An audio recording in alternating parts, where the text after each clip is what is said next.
পরীক্ষা যখন তার চূড়ান্ত সীমায় পৌঁছায় তখন মানুষ কি করে? চরম বিপদে মানুষ কি ধৈর্য ধরে নাকি হতাশায় ভেঙে পড়ে? আজ আমরা এমন এক অভাবনীয় মুহূর্তের সাক্ষী হব যা মানবজাতির ইতিহাসকে চিরতরে স্তব্ধ করে দিয়েছিল। আমরা প্রবেশ করতে যাচ্ছি মহান নবী আইয়ুব আলাইহিসসালামের জীবনে সেই সন্ধিক্ষণে যখন তার শরীর পুরোপুরি ভেঙে পড়েছে। শরীরের শেষ বিন্দুর শক্তিটুকুও নিঃশেষ হয়ে গেছে। পুরো সমাজ, আত্মীয় স্বজন তাকে অনেক আগেই ভুলে গেছে। এমনকি দীর্ঘ 18 বছর ছায়ার মতো পাশে থাকা তার প্রিয়তমা স্ত্রী বিবি রহিমাও আজ চরম ক্লান্ত, বিপর্যস্ত। সময় যেন থমকে বাড়িয়ে আছে মরুভূমির এক ধুধু তপ্ত প্রান্তরে। চারিদিকে পিন পতন নীরবতা। একটু ভেবে দেখুন তো, অন্য যে কোনো সাধারণ মানুষ হলে এই অবস্থায় হয়তো অনেক আগেই আসমানের দিকে তাকিয়ে বুক চাপড়ে চিৎকার করে বলতো, আর না, আর সইতে পারছি না, আর কতকাল আমাকে এভাবে কষ্ট দেবে। কিন্তু আইয়ুব আলাইহিসসালাম তখনও কিছুই বলেননি। তার মুখ থেকে কোনো অভিযোগ বের হয়নি, কারণ তিনি খুব গভীরভাবে জানতেন এবং বিশ্বাস করতেন, পরীক্ষা যত গভীর হয়, অন্ধকার যত ঘনীভূত হয়, আল্লাহর রহমতের ভোর ঠিক ততটাই কাছাকাছি চলে আসে। এই 18 বছরের দীর্ঘ যন্ত্রণাদায়ক অসুস্থতা, এই একাকিত্ব, এই সমাজচ্যুতি, সব কিছুর পেছনে যে মহান রবের কোনো এক অসীম সুন্দর পরিকল্পনা লুকিয়ে আছে তা তিনি দৃঢ়ভাবে বিশ্বাস করতেন। কিন্তু আজ এই পর্বে সেই পাহাড় সম ধৈর্যের বাঁধও এক নতুন ঐতিহাসিক মোড় নেবে। আজ আমরা শুনব সেই অবিস্মরণীয় দোয়ার গল্প, যে একটি মাত্র বাক্য 7 আসমান এবং আরশে আজিমকে কাঁপিয়ে দিয়েছিল। দিনের পর দিন, মাসের পর মাস, বছরের পর বছর কেটে গেছে। খোলা আকাশের নিচে পড়ে থেকে আইয়ুব আলাইহিসসালামের শরীর পচে গলে গেছে, কিন্তু তবুও তিনি আল্লাহর কাছে নিজের সুস্থতার জন্য একটিবারের জন্যেও কিছুই চাননি। তিনি শুধু সহ্য করেছেন, নীরবে, নিভৃতে, চোখের পানি ফেলে সহ্য করেছেন। প্রিয় দর্শক, তার এই অদ্ভুত নীরবতাই ছিল তার ইবাদতের এক অনন্য আধ্যাত্মিক রূপ। তিনি মনে করতেন, আমার আল্লাহ তো সব জানেন, সব দেখেন। আমার শরীরের প্রতিটি ক্ষতের খবর আমার রবের কাছে আছে। তাহলে আমার এই কষ্টের কথা তাকে মুখে বলে জানানোর কি প্রয়োজন? তিনি ভাবতেন, যে রব আমাকে দীর্ঘ 70-80 বছর সুস্থ রেখেছিলেন, রাজত্বের অঢেল সম্পদ দিয়েছিলেন, দুনিয়ার সব সুখ দিয়েছিলেন, আজ মাত্র কয়েক বছরের এই সামান্য কষ্টে আমি কি তার কাছে অভিযোগ করব? আমি কি সুস্থতা ভিক্ষা চাইব? নিজের রবের প্রতি এই চরম লজ্জায়, এই অদ্ভুত প্রেমে তিনি আল্লাহর কাছে সুস্থতার জন্য মুখ খুলতেন না। কিন্তু তার এই দীর্ঘ নীরব যুদ্ধের সবচেয়ে বড় এবং একমাত্র সঙ্গী ছিলেন তার স্ত্রী বিবি রহিমা। একসময়ের রাজরানীর মতো থাকা এই মহিয়সী নারীটি আজ মানুষের দ্বারে দ্বারে ভিখারিনীর মতো ঘুরছেন। সারাদিন মানুষের গালমন্দ সহ্য করে দাসীর মতো হাড় ভাঙা খাটুনি খাটছেন, শুধু দিন শেষে নিজের অসুস্থ স্বামীর মুখে একটু শুকনো খাবার তুলে দেওয়ার জন্য। কখনো মানুষের অপমান, কখনো তাচ্ছিল্য ভরা ধিক্কার, আবার কখনো বা সারাদিন শেষে শূন্য হাতে ক্ষুধার্ত পেটে কুড়ে ঘরে ফেরা। এটাই ছিল বিবি রহিমার নিত্যদিনের সঙ্গী। এভাবে চলতে চলতে মানুষের ধৈর্যের বাঁধ একদিন ভাঙবেই। একদিন সারা দিন কাজ না পেয়ে মানুষের চরম অপমান সহ্য করে বিবি রহিমা শূন্য হাতে ফিরে এলেন।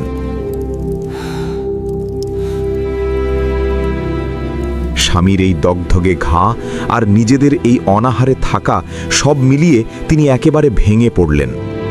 সেদিন তিনি আইয়ুব আলাইহিসসালামের শিয়রে তার পাশে বসে অঝরে কাঁদতে লাগলেন।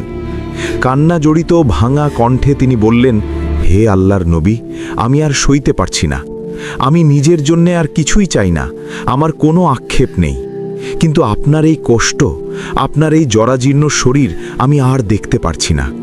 আপনি তো নবী, আপনি কি আপনার রবের কাছে নিজের জন্য একটু দোয়া করবেন না? আপনি একবার ডাকলে তো আল্লাহ সব ঠিক করে দেবেন।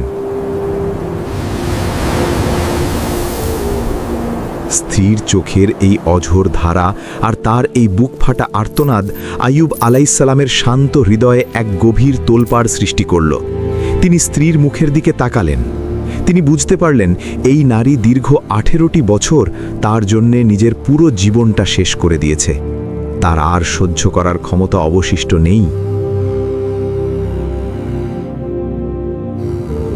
সেদিন রাতে এক অদ্ভুত গায়ে কাটা দেওয়া নিস্তব্ধতা নেমে এলো মরুভূমিতে। চারদিক একদম শান্ত। আইয়ুব আলাইহিসসালাম গভীর চিন্তায় পড়ে গেলেন। তিনি ভাবলেন, আমি নিজের জন্য কিছু না চাইলেও আমার স্ত্রীর এই কষ্টের, এই আত্মত্যাগের প্রতিদান দেওয়ার দায়িত্ব কি আমার নয়? আমাদের এই দুর্বলতার সুযোগে শয়তান কি তবে আমাদের হতাশার দিকে ঠেলে দিতে চাইছে?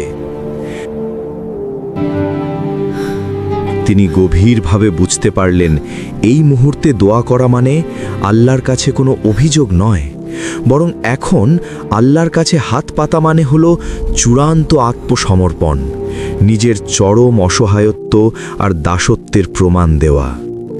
তখন তিনি আকাশের দিকে মুখ ফেরালেন না, কারণ লজ্জায় তার মাথা নত ছিল।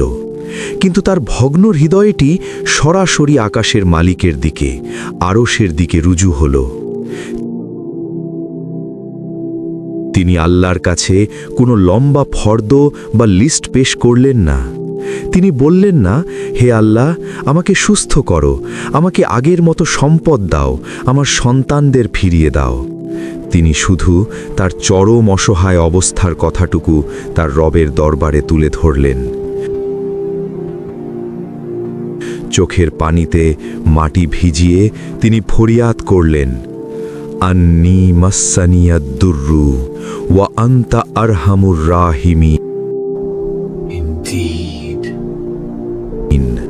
অর্থাৎ, হে আমার রব, চরম দুঃখ কষ্ট আর রোগ ব্যাধি আমাকে স্পর্শ করেছে, আর তুমি তো দয়ালুদের মধ্যে সবচেয়ে বড় দয়ালু। সুবহান আল্লাহ। একটু খেয়াল করুন, কি অসাধারণ তার শিষ্টাচার, কি অকল্পনীয় তার আদব।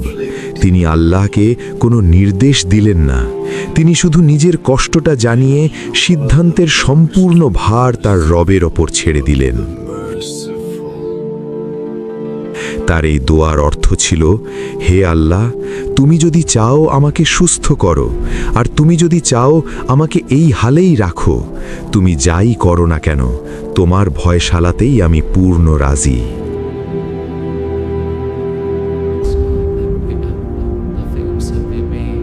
মরুভূমির সেই ঘুটঘুটে অন্ধকারে করা এই নিভৃত দোয়া পৃথিবীর কোনো মানুষের কানে পৌঁছালো না ঠিকই, কিন্তু আর সে আজিমে স্বয়ং আল্লাহর দরবারে পৌঁছাতে এক মুহূর্তও দেরি হল না। মহান আল্লাহ, যিনি আসমানে বসে এতদিন ধরে তার এই প্রিয় বান্দার অপরিসীম ধৈর্য, তার হাসি, তার নীরবতা দেখছিলেন, তিনি এবার ফেরেশতাদের সাক্ষী রেখে তার ফয়সালা চূড়ান্ত করলেন। দোয়ার পর সেই রাতে আইয়ুব আলাইহিসসালামের শরীরে তৎক্ষণাৎ কোনো পরিবর্তন দেখা গেল না ঠিকই, তার রোগ সাথে সাথে সারল না, কিন্তু তার ভগ্ন হৃদয়ে মুহূর্তের মধ্যেই এক জান্নাতি প্রশান্তি নেমে এলো। তিনি তার অন্তরের গহীনে স্পষ্টভাবে অনুভব করলেন, আমার রব আমার কথা শুনেছেন, তিনি আমার ডাকে সাড়া দিয়েছেন। পরদিন সকালে তার স্ত্রী বিবি রহিমা অবাক হয়ে লক্ষ্য করলেন, দীর্ঘ 18 বছর পর আজ স্বামীর চোখে এক নতুন দ্যুতি, এক ঐশ্বরিক আশার আলো চকচক করছে। প্রিয় দর্শক, দোয়ার কবুলিয়াত সবসময় চোখের সামনে সাথে সাথে দেখা যায় না। কখনো তা বুকে প্রশান্তি হয়ে আসে, কখনো বা তা হয়ে আসে বিশাল ঝড়ের আগের এক অদ্ভুত নীরবতা হয়ে। আইয়ুব আলাইহিসসালাম এখন অপেক্ষা করছেন, কিন্তু এবারের অপেক্ষা কোনো হতাশার নয়, এবারের অপেক্ষা শুধুই আল্লাহর রহমতের। পরের পর্বে আমরা দেখব সেই লোমহর্ষক অলৌকিক দৃশ্য, যেখানে আল্লাহর নির্দেশে এই শুষ্ক মরুভূমির মাটি ফুঁড়ে প্রবল বেগে বেরিয়ে আসবে এক রহমতের ঝর্ণা। আর এক নিমেষেই চোখের পলকে কিভাবে দূর হয়ে যাবে তার 18 বছরের জরাজীর্ণতা। কিভাবে তিনি ফিরে পাবেন তার হারানো যৌবন, সম্পদ আর সন্তানেদের। সেই গায়ে কাঁটা দেওয়া অলৌকিক পরিবর্তনের সাক্ষী হতে আমাদের সাথেই থাকুন। আল্লাহ হাফিজ। মরুভূমির তপ্ত বালুকণা আর জনমানবহীন প্রান্তর, যেখানে আশা ফুরিয়ে যায়, ঠিক সেখানেই ধৈর্যের এক মহাকাব্য রচিত হচ্ছিল। হজরত আয়ুব আলাইহিসসালাম দীর্ঘ 18টি বছর ধরে যিনি রোগে শোকে জর্জরিত।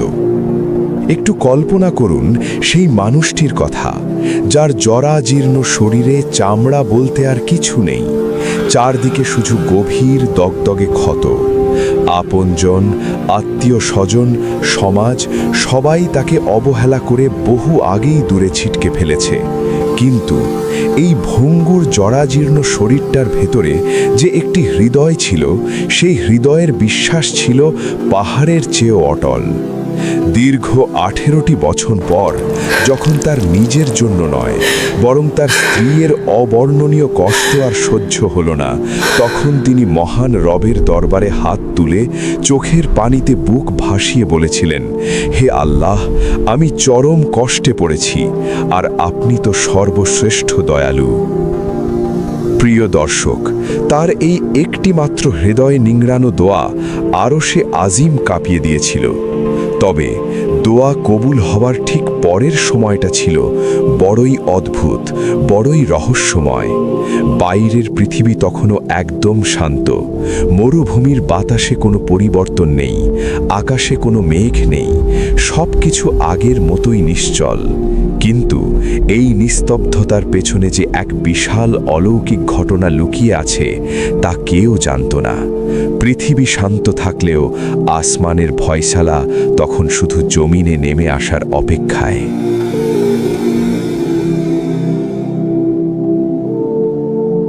দিনটি ছিল অন্য সাধারণ দিনের মতোই। নির্জন সেই মরুভূমিতে আইয়ুব আলাইহিসসালাম একাকী পড়ে আছেন।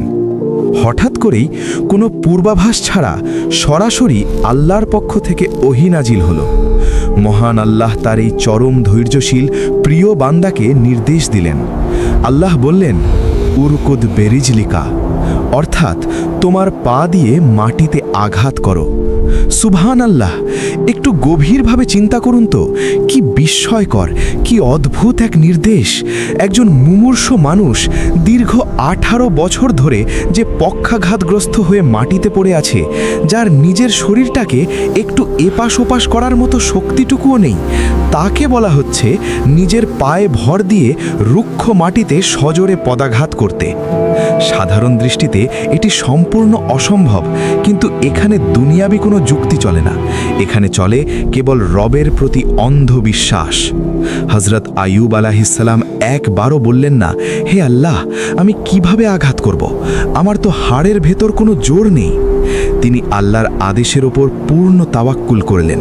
তিনি তার শরীরের শেষ বিন্দুর সমস্ত শক্তি একত্রিত করে সঞ্চয় করলেন। দুর্বল, কাঁপতে থাকা শরীর নিয়ে তিনি কোনো রকমে উঠে দাঁড়ানোর চেষ্টা করলেন। তার প্রতিটি মাংসে, প্রতিটি হাড়ে তখন চরম যন্ত্রণা। তবুও তিনি তার দুর্বল পা তুললেন এবং আল্লাহর নামে সেই রুক্ষ তপ্ত মাটিতে সজোরে আঘাত করলেন। তার এই আঘাত কেবল মাটির ওপর ছিল না, তার এই আঘাত ছিল দীর্ঘ 18 বছর ধরে ধাওয়া করা শয়তানের অহংকারের বিরুদ্ধে, শয়তানের চক্রান্তের বিরুদ্ধে এবং পৃথিবীর সমস্ত হতাশার বিরুদ্ধে এক চূড়ান্ত আঘাত। পায়ের আঘাত মাটিতে পড়ার সাথে সাথেই এক অভাবনীয় লোমহর্ষক অলৌকিক ঘটনা ঘটে গেল। চোখের পলকে সেই শুষ্ক তপ্ত মরুভূমির রুক্ষ মাটি প্রচণ্ড বেগে ফেটে গেল, আর সেই ফাটল থেকে প্রবল বেগে সশব্দে বেরিয়ে এলো স্বচ্ছ, সুমিষ্ট এবং বরফের মতো শীতল পানির এক বিশাল ঝর্ণাধারা। চারদিক পানিতে ভরে গেল। আল্লাহ রাব্বুল আলামিন আকাশ থেকে ঘোষণা করলেন, এ হলো তোমার গোসলের জন্য ঠান্ডা পানি এবং পান করার জন্য সুমিষ্ট পানীয়। আইয়ুব আলাইহিস সালাম তার রবের নির্দেশ পালন করলেন। তিনি অঞ্জলি ভরে সেই শীতল জান্নাতি পানি পান করলেন এবং তার সারা শরীরে মাখলেন। আর তারপর যা ঘটল তা মানব জাতির ইতিহাসকে স্তব্ধ করে দেওয়ার জন্য যথেষ্ট। পানি গায়ে লাগার সাথে সাথেই আল্লাহর অসীম কুদরতে মুহূর্তের মধ্যে তার শরীরের সমস্ত পচা গলা দগদগে ঘা জাদুর মতো শুকিয়ে যেতে লাগলো। তার ভেতরের সমস্ত রোগ যন্ত্রণা 18 বছরের জরাজীর্ণতা যেন মুহূর্তেই ধুয়ে মুছে একেবারে সাফ হয়ে গেল। পুষে পড়া মাংসগুলো আবার জোড়া লাগলো, চামড়া ফিরে পেল তার হারানো সজীবতা। তার শরীর থেকে এক জান্নাতি সুবাস বের হতে লাগলো। যে মানুষটি ঠিক 1 মিনিট আগেও অন্যের সাহায্য ছাড়া এক চুলও নড়তে পারতেন না, তিনি এখন সম্পূর্ণ সুস্থ। তিনি এখন নিজের পায়ে দৃঢ়ভাবে পাহাড়ের মতো সোজা হয়ে দাঁড়িয়ে আছেন। তার চেহারায় ফুটে উঠল হারানো যৌবন আর পূর্ণিমার চাঁদের মতো এক ঐশ্বরিক দীপ্তি। কিছুক্ষণ পর সারাদিন মানুষের বাড়িতে হাড় ভাঙা দাসীর কাজ শেষ করে তার স্ত্রী বিবি রহিমা সেই কুঁড়ে ঘরে ফিরে এলেন। হাতে তার সামান্য কিছু খাবার, কিন্তু কুঁড়ে ঘরের সামনে এসে তিনি আক্ষরিক অর্থেই থমকে দাঁড়ালেন। তার হাত থেকে খাবারগুলো মাটিতে পড়ে গেল। তিনি ভয়ে কাঁপতে লাগলেন, কারণ যেখানে তিনি তার রুগ্ন পক্ষাঘাতগ্রস্ত স্বামীকে রেখে গিয়েছিলেন সেখানে আজ কোনো অসুস্থ মানুষ নেই।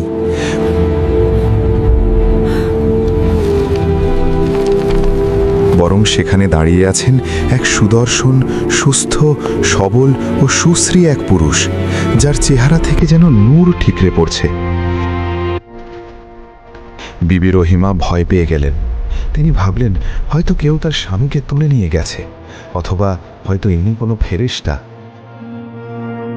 তিনি বিশ্বাসই করতে পারছিলেন না। ভয়ে ও সংকোচে তিনি একটু দূর থেকে কাঁপতে কাঁপতে জিজ্ঞেস করলেন, হে আল্লাহর অপরিচিত বান্দা, আপনি কি এখানে শুয়ে থাকা সেই অসুস্থ অসহায় নবীকে দেখেছেন? তাকে কি কেউ নিয়ে গেছে? আল্লাহর কসম, আমার স্বামী যখন সুস্থ ছিলেন তখন দেখতে তিনি অবিকল আপনার মতোই ছিলেন। এই কথা শুনে হযরত আইয়ুব আলাইহিস সালাম আর চোখের পানি আটকে রাখতে পারলেন না। তিনি এক অদ্ভুত প্রশান্তির হাসি হাসলেন। স্মিত হেসে অত্যন্ত গভীর ও মায়াবী কণ্ঠে তিনি উত্তর দিলেন, রহিমা, আমাকে চিনতে পারছো না? আমি তোমার সেই আইয়ুব। আমার আল্লাহ আমাকে ক্ষমা করে দিয়েছে। স্বামীর সেই পরিচিত কণ্ঠস্বর শুনে রহিমার সারা শরীর কেঁপে উঠল। তিনি দৌড়ে গিয়ে লুটিয়ে পড়লেন। তার দু চোখ বেয়ে অঝোর ধারায় গড়িয়ে পড়ল আনন্দের অশ্রু। দীর্ঘ 18 বছরের অবর্ণনীয় কষ্ট, অপমান আর বেদনার অবসান হল ঠিক 1 নিমিষে। মহান আল্লাহ এরপর হযরত আইয়ুব আলাইহিস সালামকে শুধু সুস্থতাই দেননি, তিনি আসমান থেকে সোনার পঙ্গপালের বৃষ্টি বর্ষণ করে তার হারানো সমস্ত সম্পদ বহু গুণে ফিরিয়ে দিয়েছিলেন। এমনকি তার মৃত সন্তানদেরও তিনি তার কুদরতে পুনরায় জীবিত করে ফিরিয়ে দিয়েছিলেন।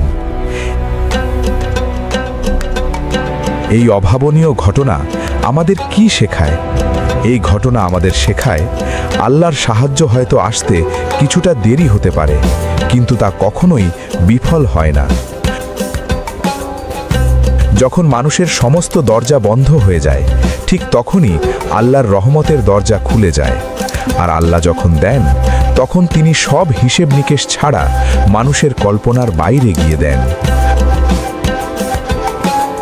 হজরত আইয়ুব আলাইহিসসালামের এই গা কাঁটা দেওয়া অলৌকিক সুস্থতা কিয়ামত পর্যন্ত এই কথা প্রমাণ করে যে পৃথিবীর সমস্ত ডাক্তার আর ঔষধ কেবল ওসিলা মাত্র, আর শেফা বা সুস্থতা দানকারী একমাত্র মহান আল্লাহ। তাই প্রিয় দর্শক, আপনার জীবনের যত বড় বিপদই আসুক না কেন, যত কঠিন সময়েই আপনি পার করুন না কেন, কখনোই হতাশ হবেন না। কখনো রবের ওপর থেকে বিশ্বাস হারাবেন না, কারণ কে জানে আল্লাহর রহমতের সেই অলৌকিক ঝর্ণাধারা হয়তো আপনার জন্য ঠিক সামনেই অপেক্ষা করছে। আল্লাহ হাফেজ।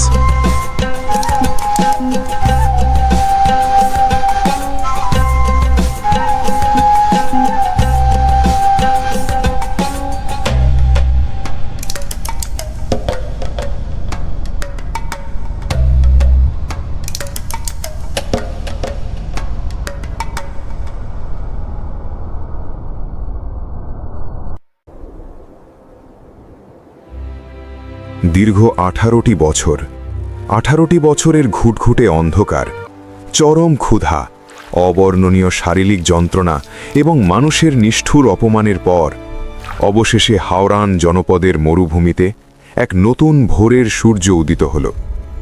আগের দিন যে স্থানে পড়েছিল একজন পক্ষাঘাতগ্রস্ত জরাজীর্ণ মুমূর্ষু মানুষ, আজ সেখানে নিজের পায়ে পাহাড়ের মতো মাথা উঁচু করে দাঁড়িয়ে আছেন এক সুঠাম, সুদর্শন এবং নূরে আলোকিত এক নবী, হজরত আইয়ুব আলাইহিসসালাম।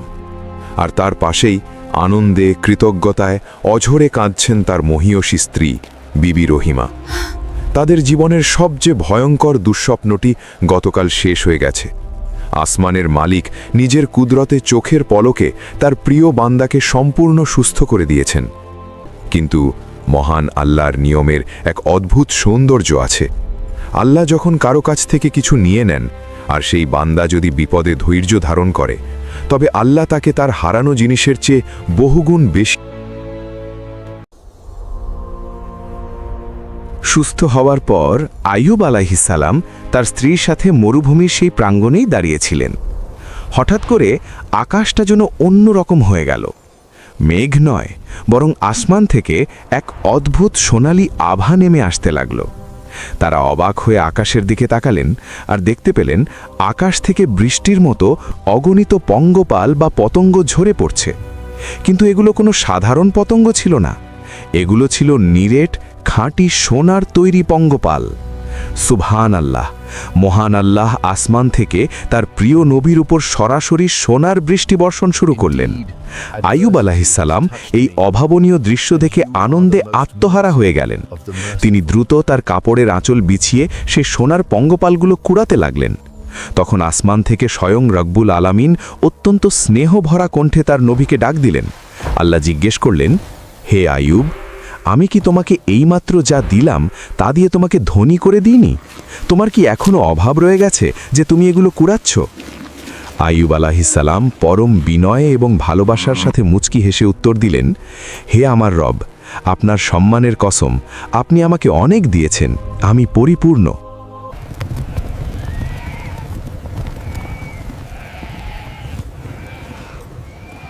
সম্পদ তো ফিরে এলো, কিন্তু মানুষের জীবনের সবচেয়ে বড় সম্পদ তো তার সন্তান। 18 বছর আগে এক ভয়ঙ্কর ঘূর্ণিঝড়ে ছাদ ধসিল আইয়ুব আলাইহিসসালামের 14 জুন সন্তান মারা গিয়েছিল। এই পিতামাতার বুকের ভেতর যে সন্তানের শোক 18 বছর ধরে চাপা ছিল, আল্লাহ কি তা ভুলে যাবেন? কক্ষণই না। কুরআনুল কারিমে আল্লাহ বলেছেন, আমি তাকে তার পরিবার ফিরিয়ে দিলাম এবং তাদের সাথে তাদের সমপরিমাণ আরও দান করলাম। মহান আল্লাহ তার অসীম কুদরতে তার রহমতের চাদরে আইয়ুব আলাইহিসসালামের সেই মৃত সন্তানদের পুনরায় জীবিত করে দিলেন। শুধু তাই নয়, বিবি রহিমা, যিনি 18 বছর ধরে হাড় ভাঙা খাটুনি খেটে একজন বৃদ্ধায় পরিণত হয়েছিলেন, আল্লাহ তাআলা তাকে তার আগের সেই অপরূপ যৌবন এবং সৌন্দর্য ফিরিয়ে দিলেন। এরপর আল্লাহ তাদের আরও 14 জন নতুন সন্তান দান করলেন। যে বাড়িটি দীর্ঘ 18টি বছর শ্মশানের মতো নীরব ছিল, আজ সেই বাড়িটি পুনরায় 28 জন সন্তানের হাসি খুশি, কোলাহল আর দৌড়াদৌড়িতে জান্নাতের বাগানে পরিণত হল। একজন বাবা এবং একজন মায়ের জন্য এর চেয়ে বড় উপহার আর কি হতে পারে? বিবি রহিমা তার হারানো সন্তানদের বুকে জড়িয়ে ধরে অঝরে কাঁদতে লাগলেন। তবে আজকের এই কান্না কোনো কষ্টের নয়, এই কান্না ছিল পরম প্রাপ্তির, চূড়ান্ত বিজয়ের। সবকিছু যখন ঠিক হয়ে গেল, তখন আইয়ুব আলাইসাল্লামের মনে একটি গভীর বেদনার কথা ভেসে উঠল।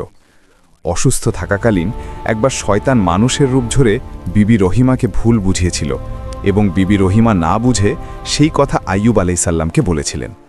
নবী আইয়ুব এতে আল্লাহর সম্মানের খাতিরে এতই রেগে গিয়েছিলেন যে তিনি কসম করে বলেছিলেন, আমি সুস্থ হলে তোমাকে 100টি বেত্রাঘাত করব। কিন্তু আজ তিনি সুস্থ। আজ তার সামনে দাঁড়িয়ে আছেন সেই মহিয়সী নারী, যিনি সারা দুনিয়া ছেড়ে গেলেও তাকে এক মুহূর্তের জন্য ছেড়ে যাননি, নিজের শরীরের রক্ত পানি করে তাকে খাইয়েছেন। এমন একজন দেবীতুল্য স্ত্রীকে তিনি কিভাবে নিজ হাতে বেত্রাঘাত করবেন? তার বুক ফেটে যাচ্ছিল, কিন্তু তিনি তো আল্লাহর নবী। নবীরা তো আল্লাহর নামে করা কসম ভাঙতে পারেন না। আইয়ুব আলাইসাল্লাম যখন এই চরম মানসিক যন্ত্রণায় ভুগছেন, তখন মহান আল্লাহ তার এই দুই প্রিয় বান্দার কষ্ট দূর করার জন্য এক অপূর্ব সুন্দর মায়াবী ফয়সালা দিলেন। আল্লাহ ওহী নাজিল করে বললেন, হে আইয়ুব, তোমার হাতে এক মুঠো ঘাসের আঁটি বা 100টি পাতলা শলার একটি ঝাড়ু নাও, আর তা দিয়ে তোমার স্ত্রীকে আলতো করে মাত্র একবার আঘাত করো। এতে তোমার কসমও পূর্ণ হয়ে যাবে, আর তোমার স্ত্রীর গায়ে কোনো ব্যথাও লাগবে না। সুবহানাল্লাহ! একটু ভেবে দেখুন, আল্লাহ বিবি রহিমাকে কতটা ভালোবাসতেন। যিনি 18 বছর নবীর সেবা করেছেন, আল্লাহ তার গায়ে একটি ফুলের আঁচড়ও লাগতে দেননি। আল্লাহর এই পরম মমতায় আইয়ুব আলাইসাল্লাম এবং বিবি রহিমা দুজনেই সেজদায় লুটিয়ে পড়লেন। প্রিয় দর্শক, 7 পর্বের এই দীর্ঘ মহাকাব্যিক জার্নির আজ এখানেই সমাপ্তি ঘটছে।